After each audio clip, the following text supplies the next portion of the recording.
देहरादून में कांग्रेस के पूर्व प्रदेश अध्यक्ष गणेश गोदियाल ने प्रदेश सरकार पर भ्रष्टाचार के गंभीर आरोप लगाए हैं।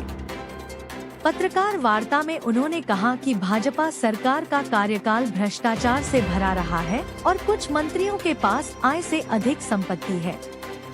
उन्होंने मंत्री गणेश जोशी पर बिना टेंडर काम देने और डॉक्टर धन सिंह रावत पर भी भ्रष्टाचार के आरोप लगाए। गोदियाल ने बिजली घोटाले, अंकिता हत्याकांड और केदारनाथ हेली हादसों पर भी सरकार को घेरा।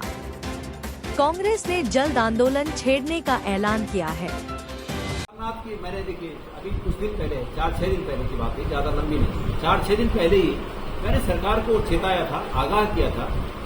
उस समय 30-35 दिन में 4 दुर्घटनाएं हो गई थी, अब 40 दिन में 5 दुर्घटनाएं हो गई। उस दिन तक कोई जनहानि की बात नहीं थी और मैंने सरकार को कहा था कि सरकार इन रेगुलेटरी अथॉरिटी को टाइट करें, जो इन हेली सेवाओं को इन पर नजर रखती है उनको टाइट करें और उसके बाद इन हेली सेवाओं। अब आप बताइए, नियम ये है कि 6 बजे के बाद उड़ानें होंगी, 5:30 बजे एक्सीडेंट हो गया, इसका मतलब वो हेलीकॉप्टर कितने बजे से उड़ान भर रहा था, किसकी परमिशन थी?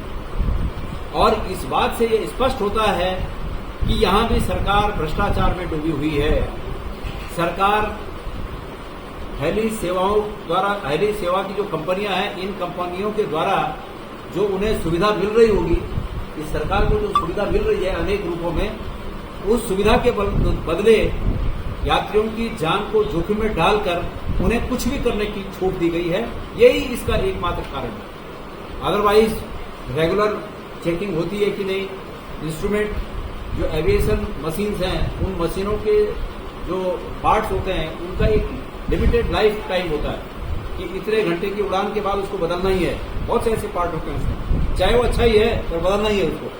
क्या उन चीजों को देखा गया? वो चीजें अप टू डेट थी? मेरा मानना है कि ऐसा नहीं था, ऐसा नहीं है।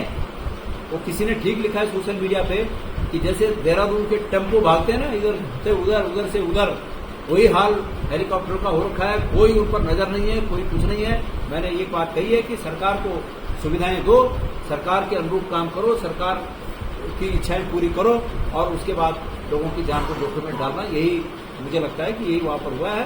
और अभी भी ये दुर्घटना कितने बजे हुई? 5:30 बजे हो गई।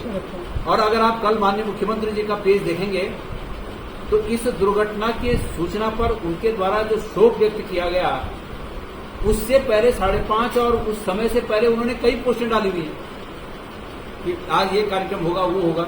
इसका अर्थ क्या है कि मुख्यमंत्री को तब तक सूचना ही नहीं थी कि एक्सीडेंट हो गया। मैं ये नहीं कह रहा हूं कि मुख्यमंत्री को सूचना तत्काल पहुंच जानी चाहिए थी। भाई वो भी इंसान है, सोए होंगे, ऐसी कोई बात नहीं है। हम भी इंसान है, मैं स्वयं उस समय सोया हुआ था। मैं ये नहीं कह रहा हूं कि वो, पर सवाल यह है कि उनके स्टाफ को तक पता नहीं था कि ऐसी कोई दुर्घटना होगी। ये क्या है? ये स्पष्ट रूप से है कि उनको खुली छूट थी कि तुम 6 बजे चलाओ, तुम 5 बजे चलाओ, तुम रात को चलाओ। तो ये स्पष्ट रूप से ये कटघरे में खड़ा करता है इस सरकार को, इस सरकार की मंशा को। और खास करके ये सब कॉम्प्रोमाइज भ्रष्टाचार के लिए हो रहा है। उत्तराखंड में जो भी अनियमितताएं हो रही हैं, ये वर्तमान की सरकार भ्रष्टाचार के लिए सब कॉम्प्रोमाइजेस को छूट दे रखी है।